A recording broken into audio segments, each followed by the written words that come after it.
ఓరి బాబోయ్! నిన్నటి వరకు హాలీవుడ్ సినిమాల్లో మాత్రమే చూసాము జైలు నుంచి తప్పించుకోవడం.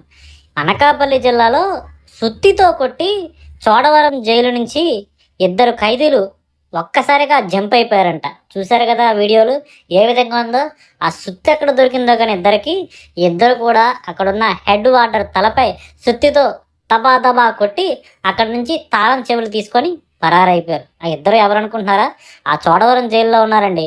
ఒకడేమో అల్లూరి సీతారామరాజు జిల్లా నుంచి ఒక కేసులో వస్తే మరొక దొంగతనం కేసులో మాడుగుల ప్రాంతం నుంచి వచ్చాడట. ఇద్దరు ఏకమయ్యారు, కలిసి ఒకేసారి హెడ్ వాటర్పై దాడి చేయడం, సుత్తితో కొట్టి ఆ తాళాలు తీసుకొని అక్కడి నుంచి పారిపోయారు.